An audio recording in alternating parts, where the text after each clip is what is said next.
Krishna Productions presents a fascinating story of one of the events in the life of Lord Chaitanya Mahaprabhu. It is based on the account of Sisir Kumar Ghosh in his famous book, Lord Gauranga, published in 1923. The material of this book was derived from the Bengali book Chaitanya Bhagavad by Vrindavan Das Thakur, as well as from other books by other intimate devotees of Lord Chaitanya Mahaprabhu. However, it was because of the numerous and glorious books written in the 1960s and 70s by His Divine Grace A.C. Bhaktivedanta Swami Prabhupada, founder and spiritual guide of the International Society for Krishna Consciousness, that the teachings and pastimes of Lord Chaitanya are well known throughout the world. Especially beneficial was his translation of the Sri Caitanya Caritamrta by Krishnadas Kaviraj. Lord Chaitanya Mahaprabhu appeared on earth in the form of a great devotee of God from 1486 to 1534. However, in the famous pastime that is about to be narrated, often referred to as the Mahaprakash or Grand Revelation, the Lord reveals himself to his devotees in his original form as Sri Krishna. It is entitled, Lord Chaitanya Appears as Lord Krishna, and has been specially edited by your narrator, Amal Bhakta. And now we begin today's story.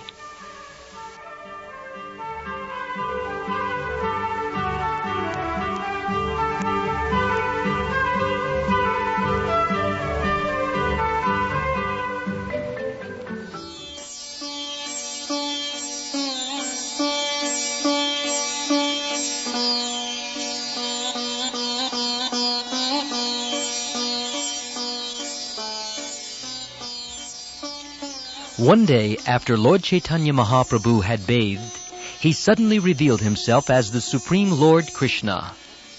He did so at the house of Srivas Thakur. Something very remarkable occurred on this occasion. For Lord Chaitanya Mahaprabhu, then known as Nimai Pandit, seated himself on the Vishnu altar within the house, as if it were the most natural thing for him to do.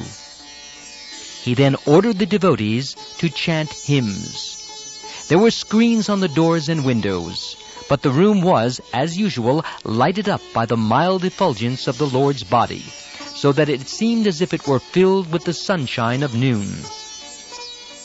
Gadadhar Pandit decorated the Lord's person with flower garlands and flower ornaments. Nityananda Prabhu held an umbrella over his head. Narahari fanned him with a yak-tail whisk. Nimai, seated on a fine cushion, fascinated all by his indescribable beauty. On whomever the Lord cast a glance, felt him as much within his heart as he saw him outside it. What poets had imagined, what painters had pictured, what saints had dreamed, the elite of Nadia actually realized. They found themselves face to face with the Lord Almighty.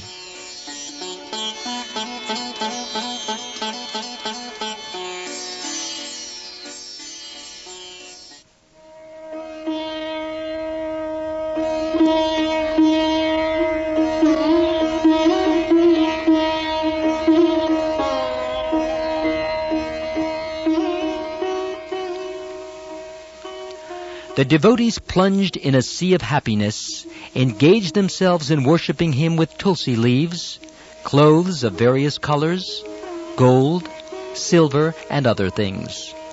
They also worshipped him with another flower, plucked from their heart, which was the flower of love. What an overpowering love they felt for the lovely being before them. They could then have died 100,000 deaths to satisfy his slightest wish. Then, for the first time, they actually learned what the 4 letters of the word love mean.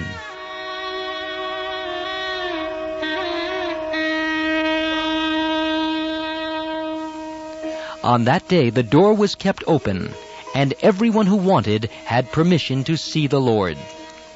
Those who saw him surrendered themselves completely, for to see was to truly believe. The devotees came in from all sides, each engrossed with his own thoughts, each determined to do his own duty, to show his love and to relieve his heart, a heart surcharged with an irresistibly kindly feeling towards him. Each devotee thought and realized, how good he is, how incomparably delectable my Lord is.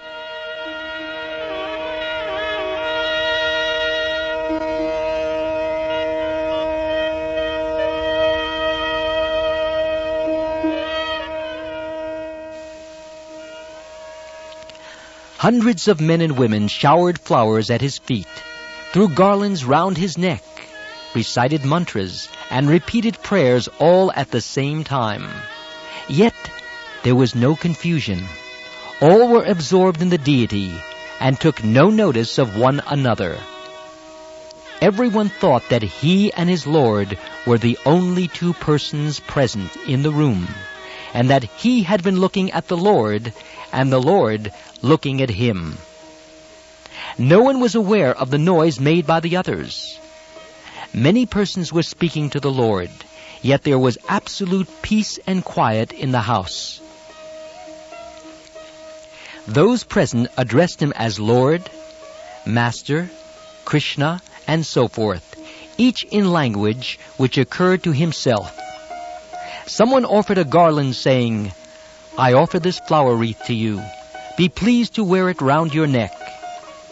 Thereupon the Lord, taking off the garland which he had on his neck, placed it round the neck of the devotee, and then, bending his head forward, allowed the devotee similarly to decorate him.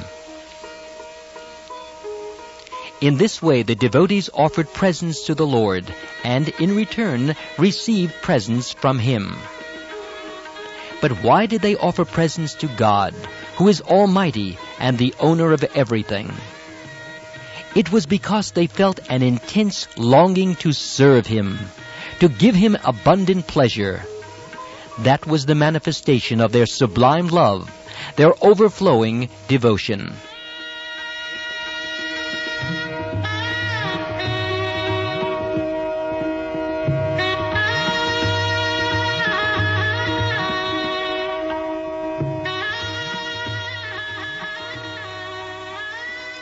After a while, they surrounded the Lord with innumerable gifts of food, delicious fruits, sweets, cakes, and milk preparations, and the varieties seemed endless, certainly enough to fill up thousands of men.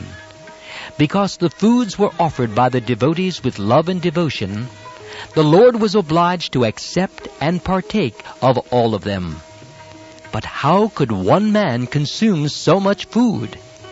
Yes, for an ordinary man it would be impossible, but for the Supreme Lord, for the All-Powerful One, it would pose no problem.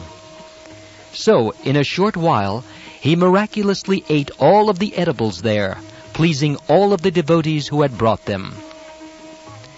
Then the devotees gazed at the Lord, their eyes riveted on his brilliant person. His body seemed to be made up of electricity, of a yellowish white light, which, though more brilliant than the rays of the midday sun, did not hurt the eyes in the least, but so soothed and pleased them that it was ecstasy in itself to behold it. They further saw that light was emitted not only from the person of the Lord, but from everyone present there. Indeed, it was seen that light was being emitted from every substance there, the chairs, the utensils, and the clothing. In fact, everything was covered and suffused with luminosity, even the atmosphere of the room. The Lord sat silent as a statue, and seemed to be looking at everyone at the same time. Indeed, everyone saw that his eyes were upon him, and what a gaze it was, full of indescribable love. They found that the being before them was exceedingly good, that he was beyond the influence of evil, that he was without guile and absolutely pure. They felt that he had no misery, no sorrow, but on the other hand was swimming, as it were, in an ocean of ecstasy.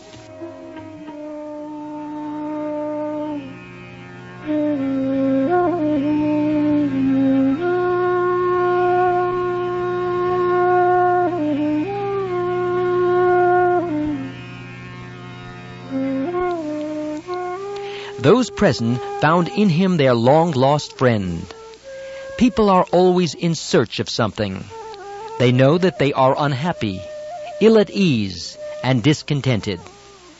A single woman thinks that a good marriage will bring peace to her mind, but when it comes, it does not remove her restlessness. A poor man thinks that riches will soothe his soul. A tyrant believes that absolute power will render him secure and happy, but experience proves to them that the soul hankers after something else than riches or power. When, however, the devotees saw the Lord, they came to realize that it had been his absence that had been the cause of their restlessness and unhappiness, a state which is to be found in every person. And when they now saw him, they felt that they had found their long-lost treasure, the mate of their soul.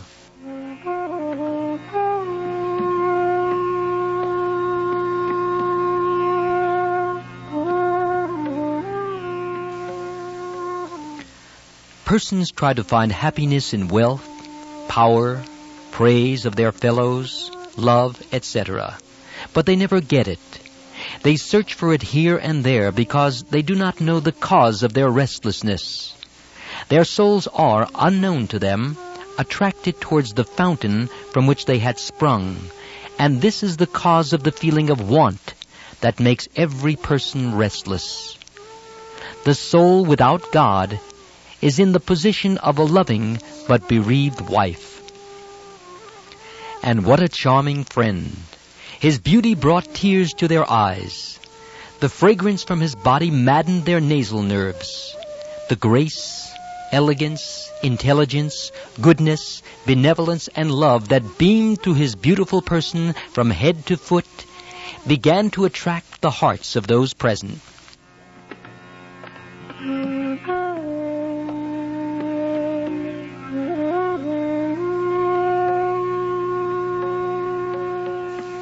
The intense sweetness of the Lord can, after a while, be too much for human beings to bear, and the devotees were beginning to show signs of satiety. The Lord, perceiving this, wanted to give them some relief, so he spoke. His tone was commanding, and it seemed that he was quite conscious that there was none in the universe to dispute his authority. Yet his voice was sweeter than music, and his sentiments considerate, generous, and tender. Indeed, it seemed that he was incapable of finding fault, and that, in his opinion, everyone before him was as guileless, as good, as disinterestedly loving as he himself was. When he addressed Srivas Thakur, he showed him and others that he knew everything about him. He gave an account of some very important events which had occurred to Srivas Thakur during his life, but which were unknown to everybody else. Srivas Thakur was convinced that the being before him knew all the secrets of his heart. The Lord then addressed Advaitacharya, and in a similar manner told him some of the past events of his life. Advaita was also convinced that the being on the altar knew everything about him. The Lord then addressed another and another. The day was thus passed, and night came on. The devotees, one and all, were now delirious with joy. Numerous lamps were thrown into the shade by the effulgence of the Lord's body. This brilliance, which seemed mild at daytime on account of the sunlight, became extremely bright at the approach of night. The light emitted from the bodies of the devotees, as well as from the inanimate objects around, reflected additional illumination at the approach of darkness.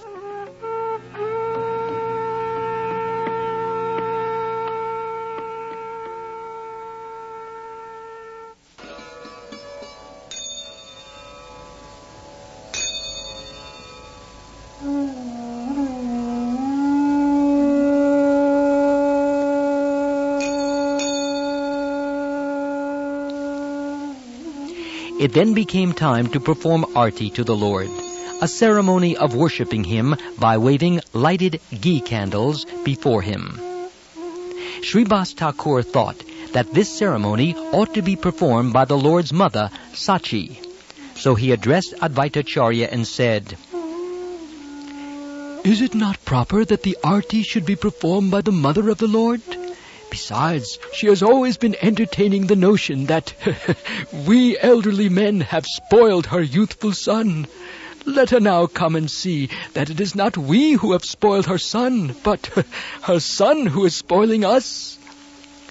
Advaitacharya smiled and approved of the proposal, and so Sachi was brought there.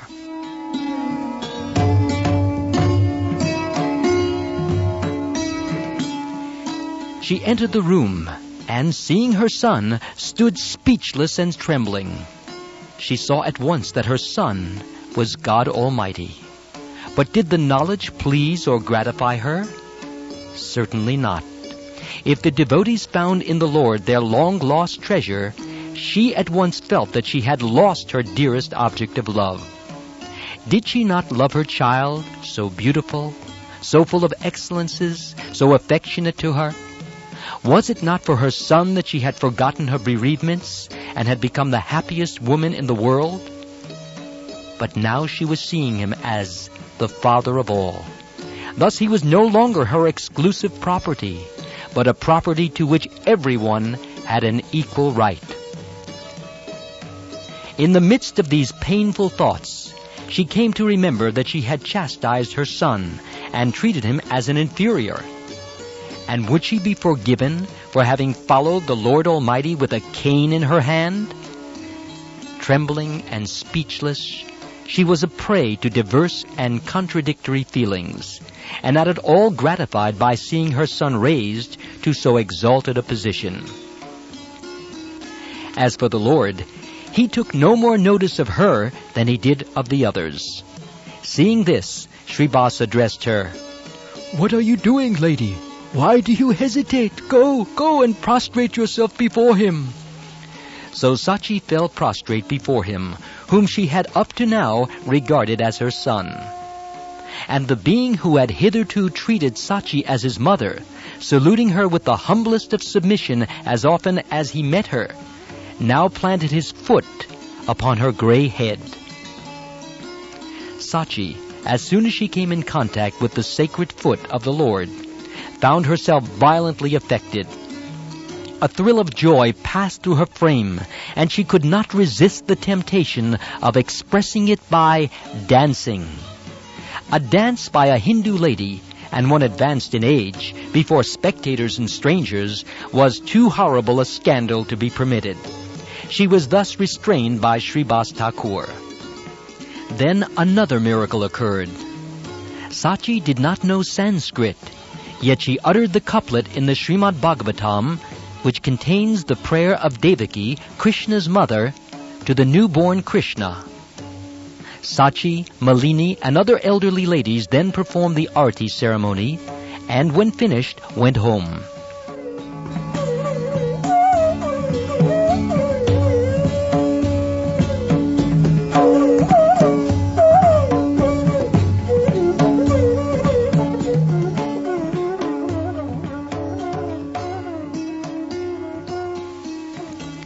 As devotees would arrive at Srivas Thakur's house, they would wait on the veranda until the Lord himself called them in. No one would venture inside without permission. Mukunda, the dearest of Lord Caitanya Mahaprabhu's disciples, was waiting for just such an order. But suddenly the Lord ordered the devotees to bring Sridhar. Sridhar was a very poor man economically, who sustained himself by selling plantain leaves and vegetables. He was too insignificant a man to be known by Lord Caitanya Mahaprabhu's devotees. So they asked who he was. The Lord gave them specific directions as to how he could be found. Namely, that if they proceeded in a certain direction, they would find a man loudly repeating the name of Lord Krishna, and that man was Sridhar. As for Sridhar, who was a former object of Lord Caitanya Mahaprabhu's pranks, he had come to know that his tormentor had become a pious man, and that he was regarded by many as even Lord Krishna himself. But he had not ventured to approach him. Now the summons came to him that the Lord God Krishna, Sachi's son, wanted him. Sridhar would have most readily come, but as soon as he heard the message, he fainted away. Therefore the devotees had to carry him to the Lord, in the midst of the jeers of those who had the privilege of seeing poor Sridhar being carried on the shoulders of highly respectable men. When brought into the presence of the Lord, however, Sridhar awoke from his trance. He at first saw that it was the Brahmin youth, his tormentor, that was sitting on the altar. But he found that the youth had transformed himself into Lord Krishna. The spectacle bewildered him, and he stood speechless.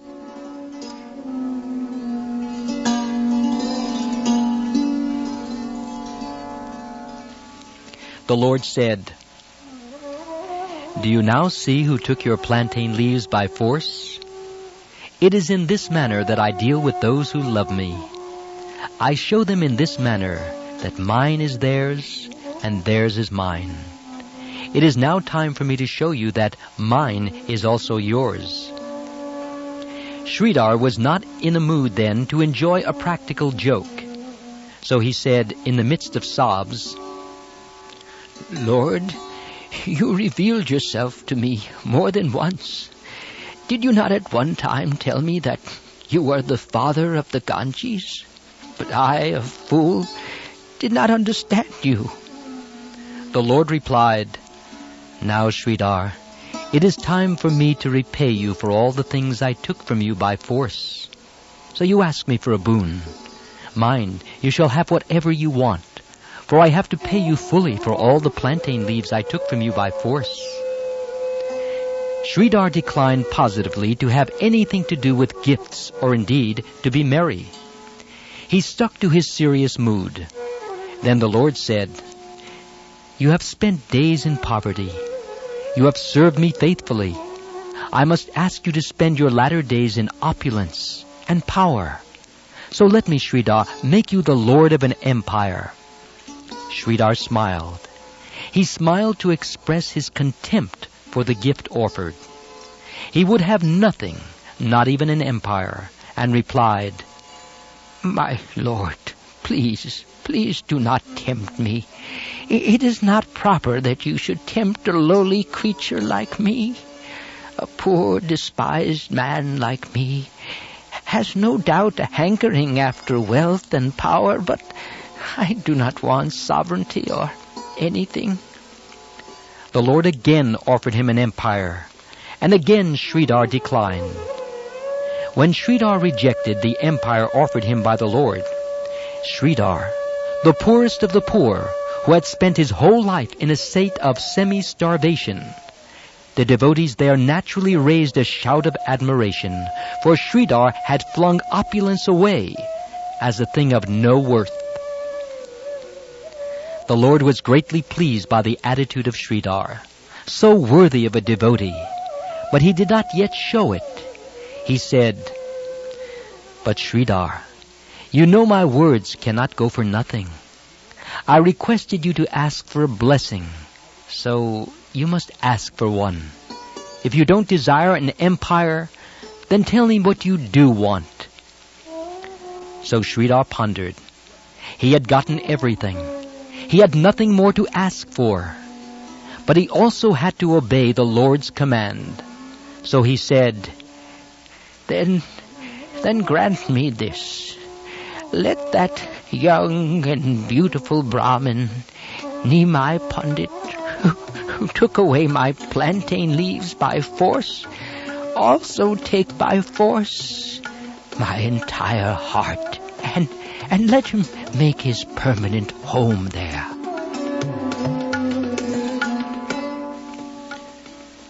The Lord looked at him tenderly, and could scarcely restrain his tears.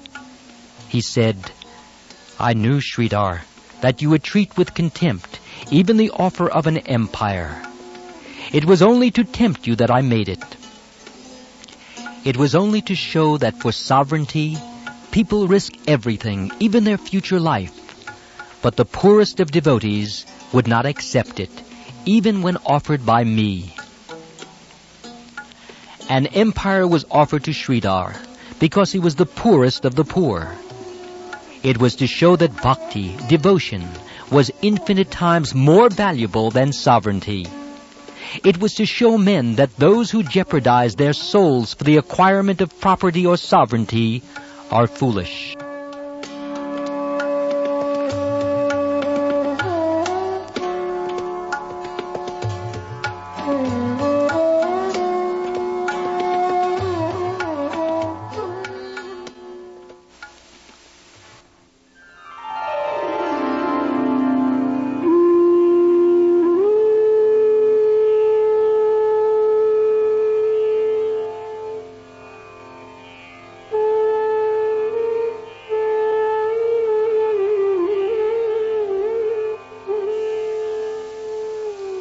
The Lord had a talk with Murari, one of the chroniclers of his early activities. Murari was a worshipper of Ram and Sita. Meek, philanthropic, pious, Murari had no superior on earth. The Lord said to him, "Murari, look at me." Murari looked up and saw that Nimai Pandit was no longer there, but in his place, Lord Ram and his consort Sita was sitting on a throne. The beautiful spectacle was just too much for Murari, and he fainted away.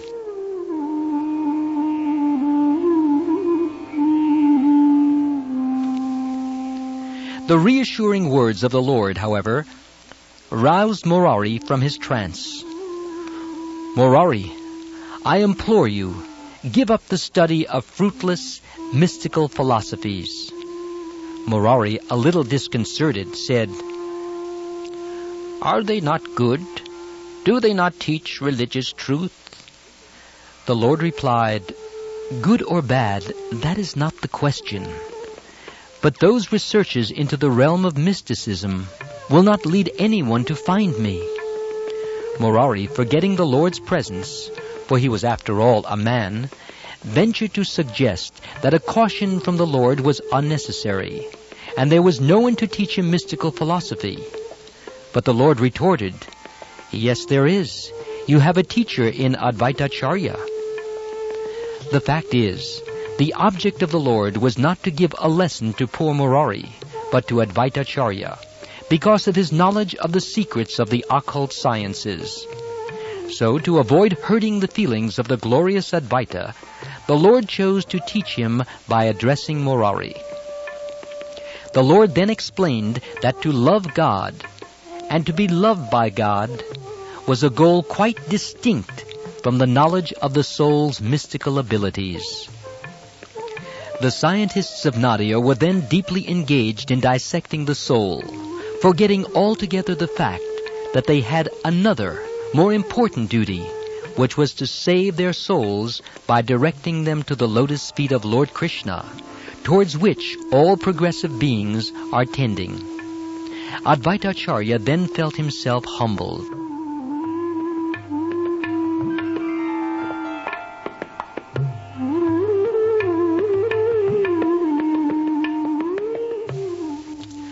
Haridas Thakur was called next. His mission on earth was to teach humility to mankind and resignation. He had prayed for the salvation of those Muslim executioners who had tried to whip him to death in the public streets. Now he stood before the Lord, a very humble creature with folded hands. The Lord said, "Haridas, you have suffered much for me. It is now my turn to show you that I appreciate your devotion. So ask for a boon, anything you wish. The sovereignty of the whole universe is at your disposal."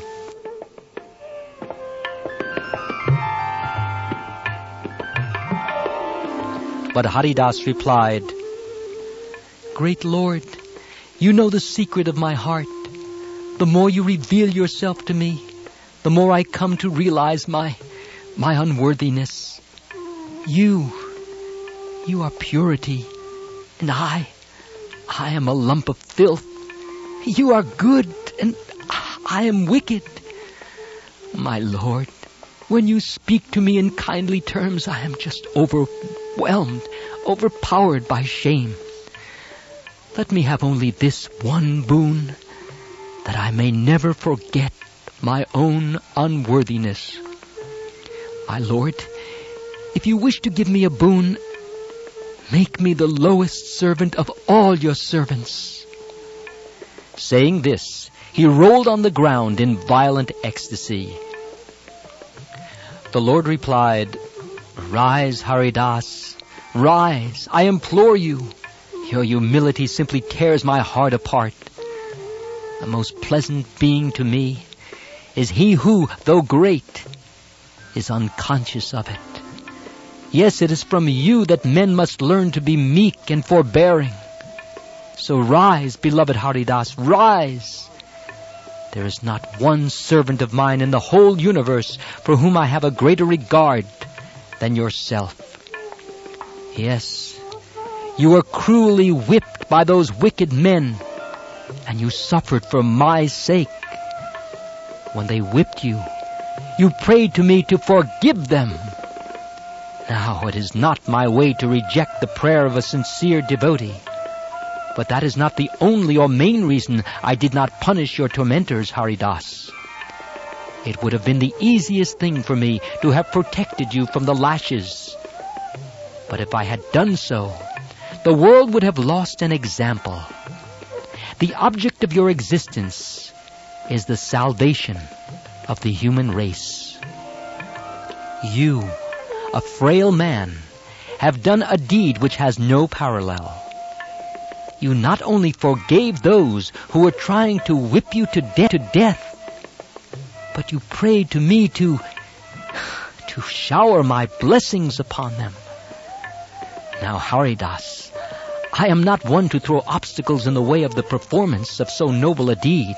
Yet, when they began to flog you, I thought I had a duty to perform in your behalf. So what I did was to take you into my heart, so that the whippings might not fall on your back. You, Haridas, can testify to the fact that the lash did not give you any pain.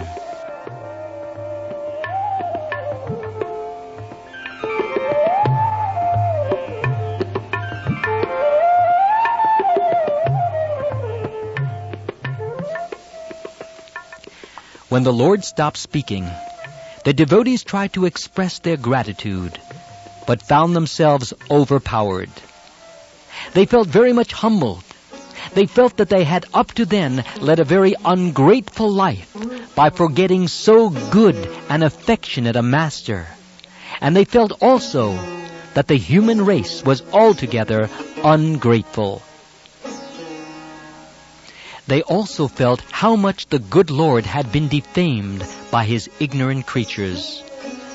They had given him a character resembling their own selves. They had depicted him as a frightful tyrant. But how good, how incomparably good he was. They resolved that if they lived through this experience, they would spend the rest of their days in only proclaiming his goodness to his ignorant creatures.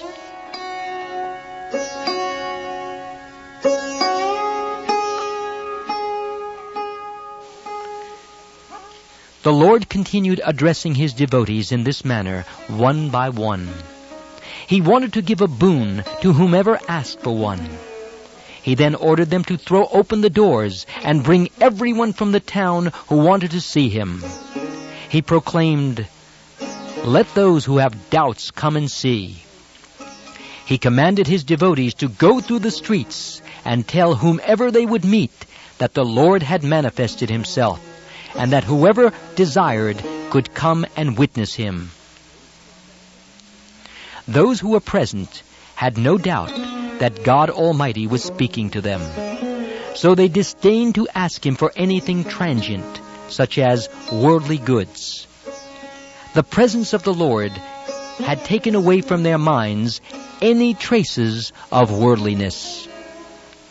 So when the Lord offered to give them boons, almost all chose devotion, either for themselves or for their dear ones. One having a father who was a skeptic prayed that his heart might be drawn towards the Lord. One prayed that his son, who was a gambler, might be cured of his vicious habit. When Advaitacharya was requested to ask for a boon, he prayed that the nectar, love, and devotion which the Lord had brought for mankind from the spiritual world, Goloka, might be distributed to all, irrespective of creed, color, or caste.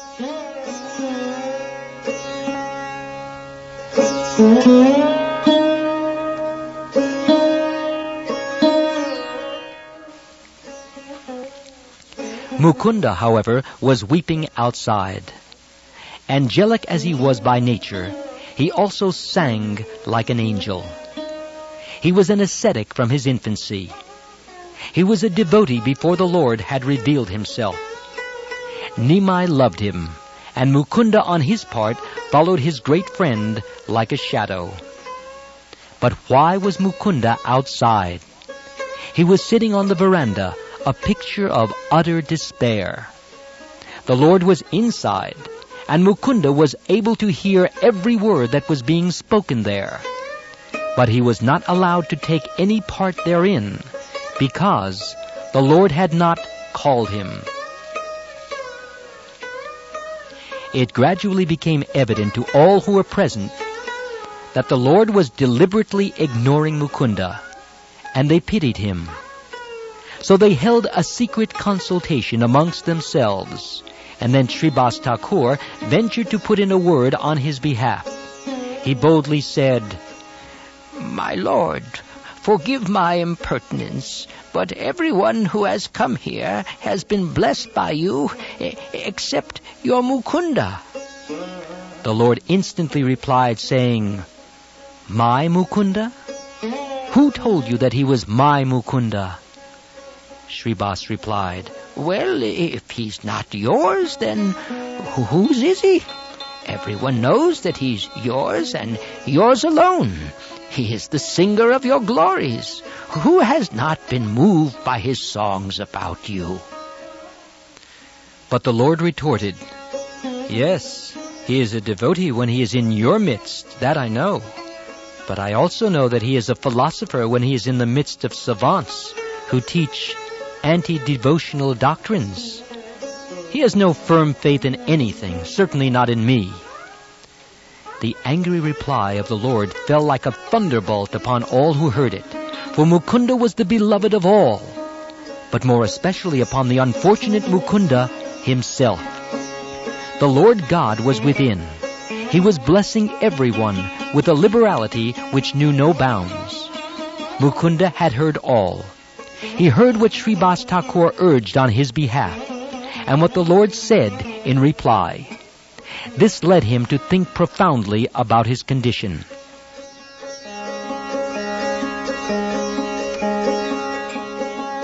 At last, he broke the silence by calling out to Sribas Thakur, "Do not intercede for me, Pandit.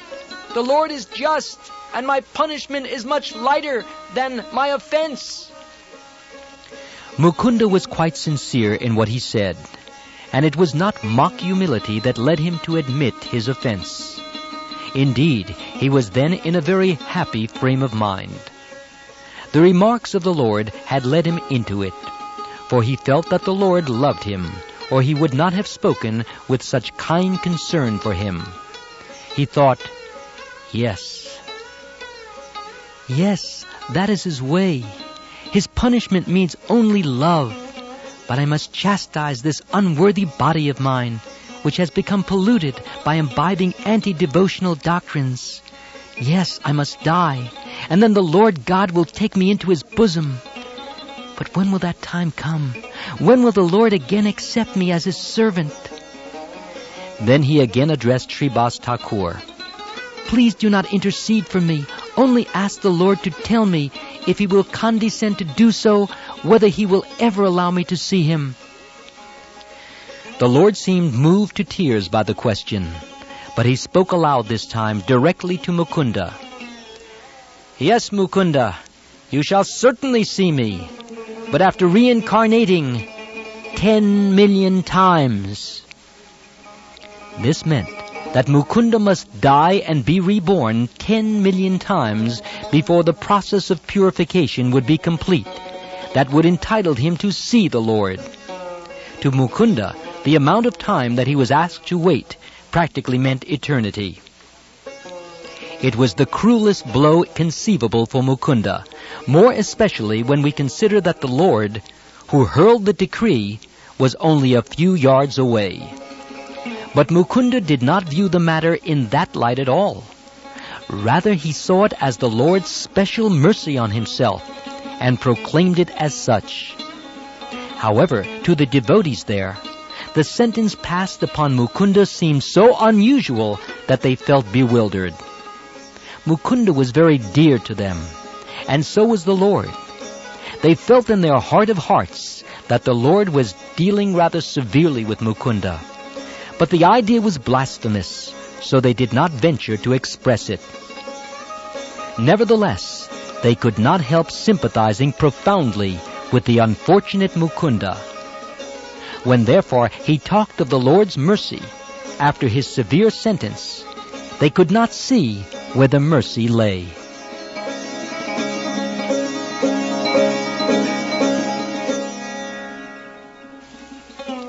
Yet Mukunda had never been more sincere. Indeed, if the sentence was felt as a thunderbolt by the others, to Mukunda it appeared like a choice blessing. So he began to mutter to himself, utterly unmindful of the presence of the Lord and the devotees, "Yes, how merciful he is, for I have a promise from him that he will allow me to look at him again. Therefore I am the happiest man in the universe. 10 million births may seem to be long, but there is nothing when compared to eternity." Then he stood up to dance on the veranda with uplifted hands, and joyfully sang out, "I shall see him! I shall see him! He has promised it!"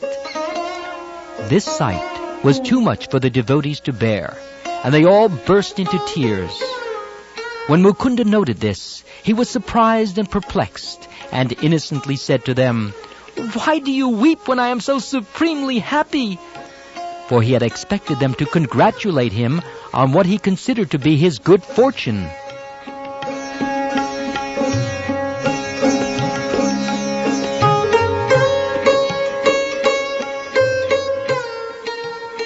The golden figure on the sacred altar was taking a keen interest in what was happening on the veranda. When Mukunda began to dance and exclaim, "I shall see him," the lotus eyes of the Lord began to shed tears. However, he managed to order Mukunda to come inside. But Mukunda, overwhelmed with ecstasy, could not hear the order and kept on dancing.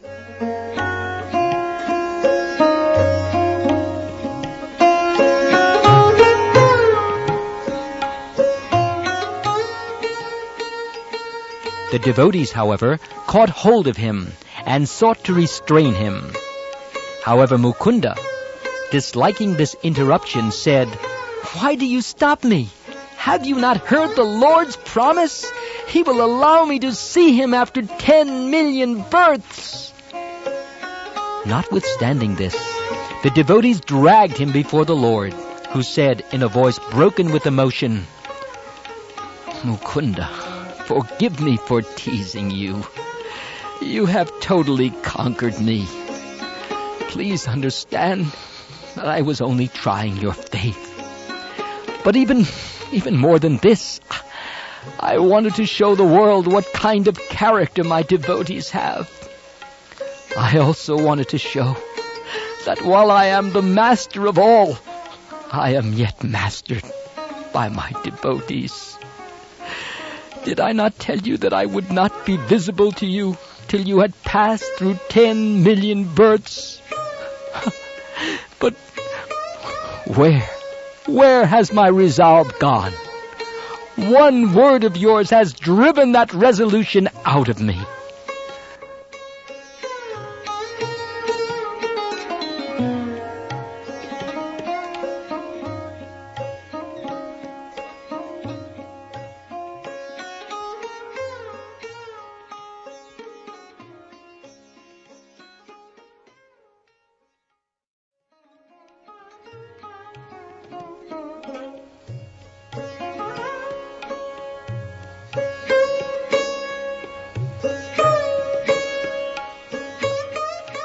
Oh, know this, Mukunda, that it is not my custom to be fault-finding with my devotees, nor to exact vengeance for their shortcomings, whatever ignorant persons may say to the contrary.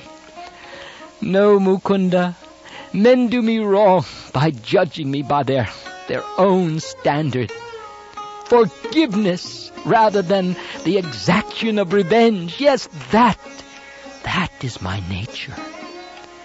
You know that my resolve is unalterable, and so you believe for a certain that you would be deprived of the privilege of seeing me for millions of years. Yet your faith in me, your faith was not shaken.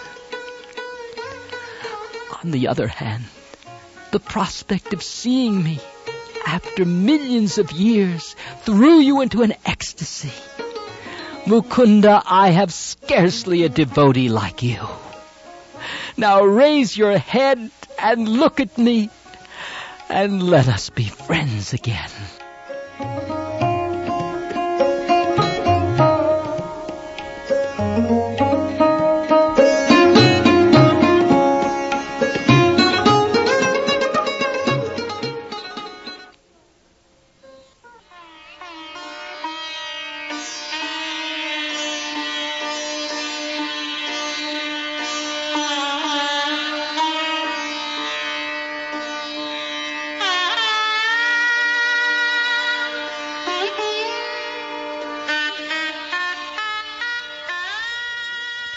Through the whole of that day, Lord Chaitanya Mahaprabhu, in the mood of the Supreme Lord Krishna, remained revealed.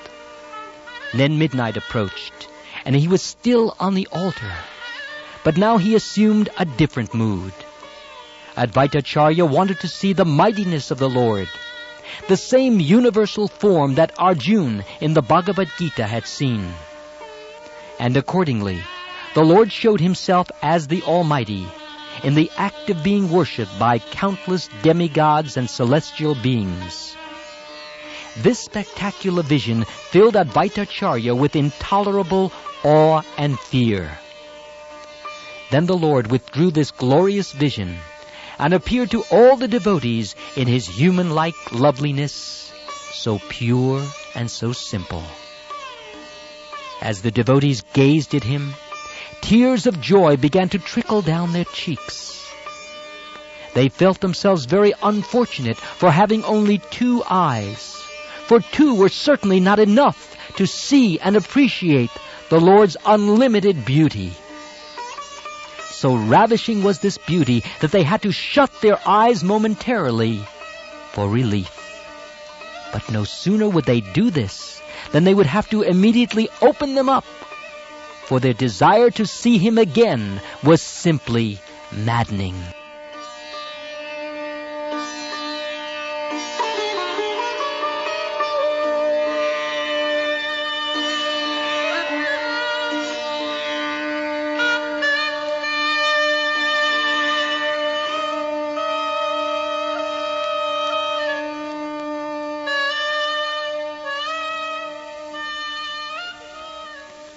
Then the Lord assumed another and quite different form of loveliness, even superior to that which was just revealed.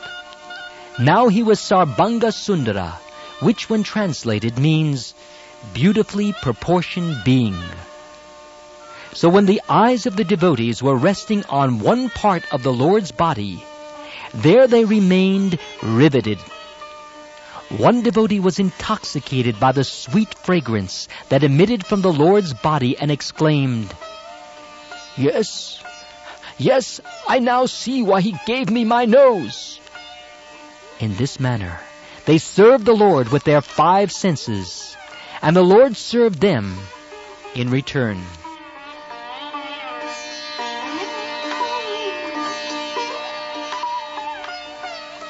A devotee who has any love for God is not satisfied with merely worshipping Him.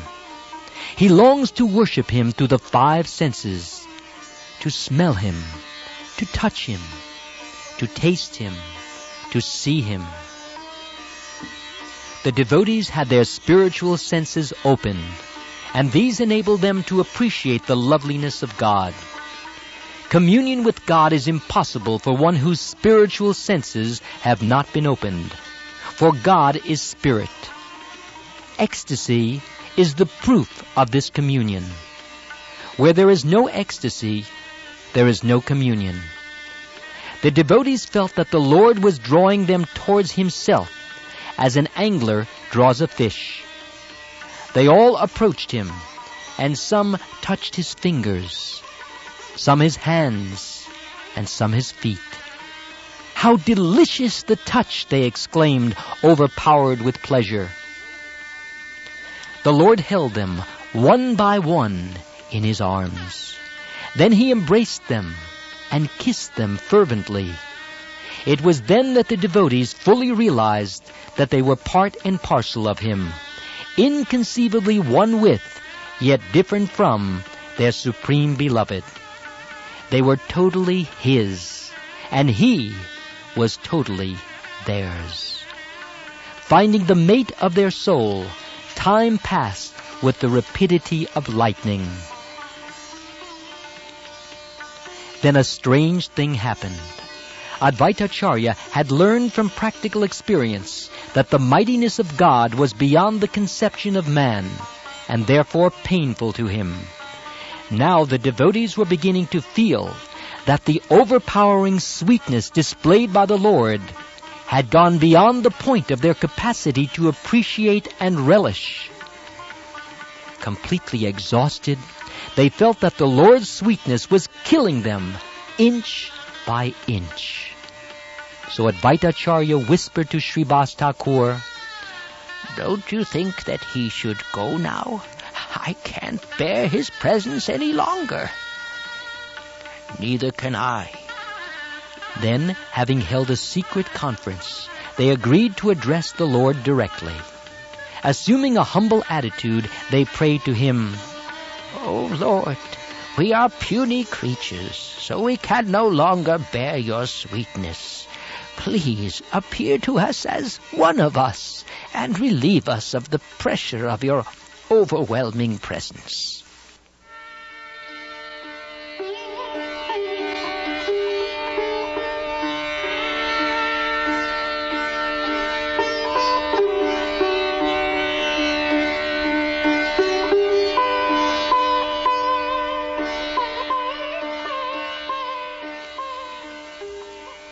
"21 hours had passed away since the time of the Lord's revelation in the morning.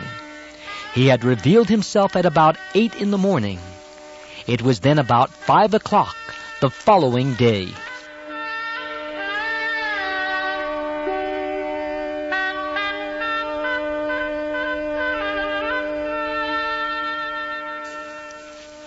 When the devotees prayed to him to subdue his glory and appeared to them in a manner which they were more familiar with, he replied, "As you wish." The Lord then entered a deep trance, ending what is called the Mahaprakash, or grand revelation. Whenever the Lord entered a trance, even though his devotees had become accustomed to the sight, they became frightened, for in this state he looked as if he were dead. Sometimes he returned to his normal consciousness quickly, and sometimes he did not. On these latter occasions, his attendants would hold some cotton before his nostrils to ascertain whether he was breathing or not. If he was, they felt themselves relieved and tried every gentle means to wake him. Sometimes, however, he would not be breathing, and this alarmed them greatly. Because they loved the Lord with all their hearts, they were naturally afraid of losing him.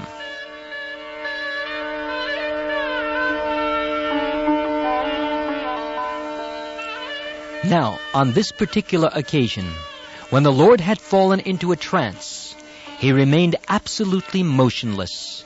And when the devotees examined the state of his breath, they were horrified to find that he was not breathing at all.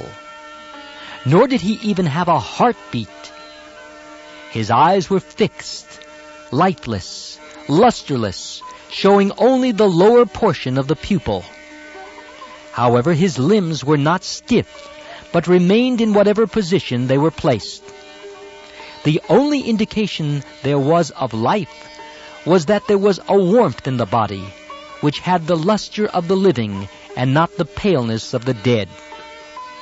Though the devotees tried every known method to wake him, each attempt proved useless.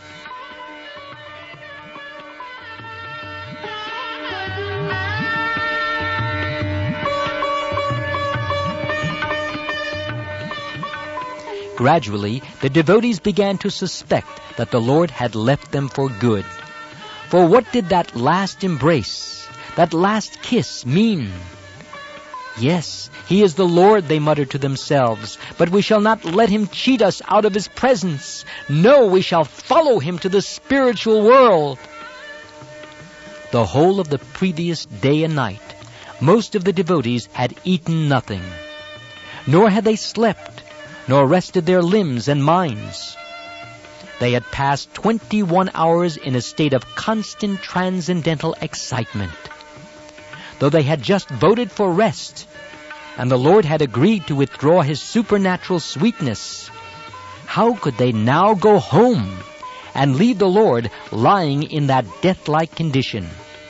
No, they could not and would not, until they knew for certain that the Lord had returned to his own divine abode.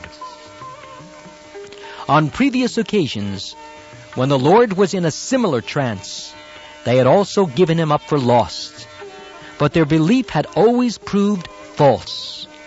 Therefore, they now had a lurking hope that the Lord would again allay their fears by returning to physical consciousness. However, their hope did not in any way cheer them up. For as hour after hour passed, from 5 in the morning till 2 in the afternoon, the Lord's body remained immobile, apparently lifeless. Yet it was neither pale nor cold.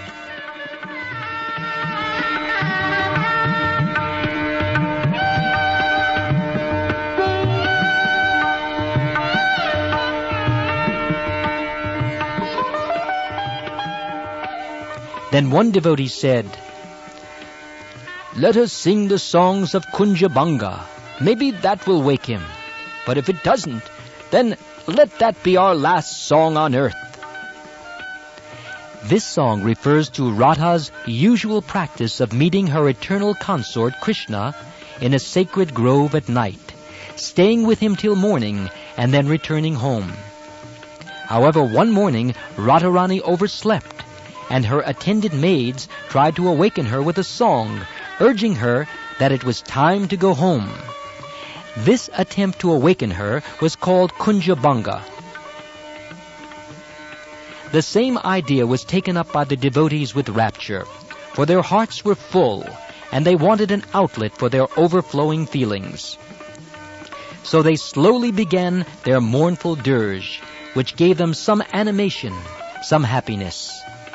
The music seemed to be celestial, and it soothed their hearts. They felt that they were receiving a flow of ecstasy from the Lord's person.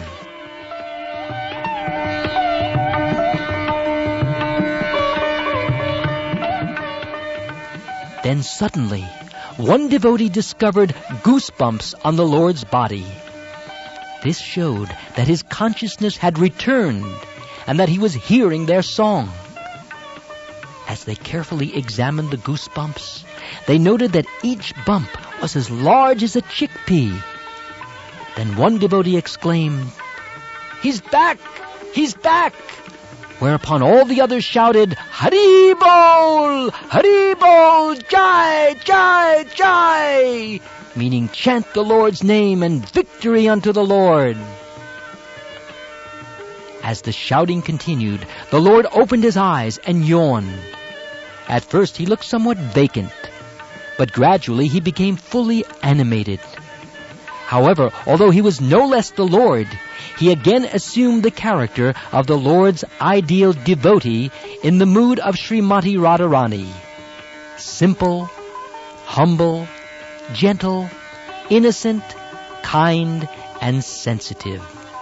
and he would continue teaching by example how one could revive, intensify, and unify his eternal loving relationship with the Supreme Lord Krishna through the process of devotional service.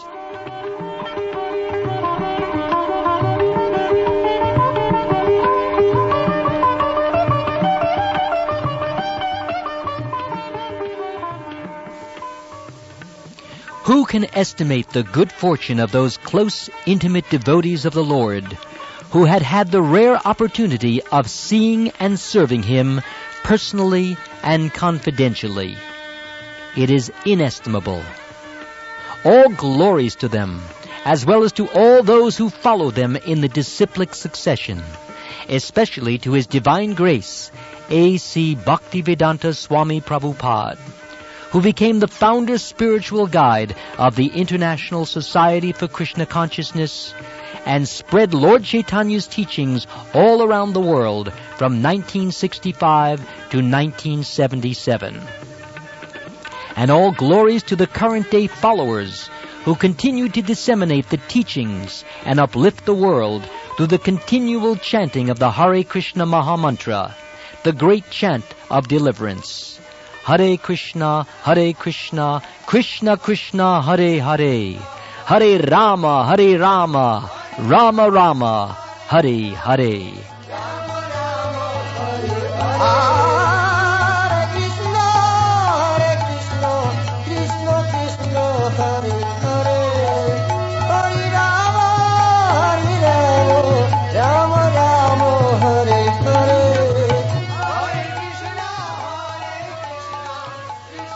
The dramatic narration you just heard, Lord Chaitanya appears as Lord Krishna, was produced by Krishna Productions in Los Angeles, California. It was based on the book Lord Gauranga by Sisir Kumar Ghosh, which was derived from the Bengali account, the Caitanya Bhagavad by Vrindavan Das Thakur, as well as from other books written by intimate devotees of Lord Chaitanya Mahaprabhu. The project was inspired by His Divine Grace, A.C. Bhaktivedanta Swami Prabhupada, founder and spiritual guide of the International Society for Krishna Consciousness and translator of the famous work Sri Caitanya Caritamrta. The recording engineer was Halayuda Das, and the musical selections and mixing were by Vaibhavi Devi Dasi. Your narrator, including all voices, was Amal Bhakta Das.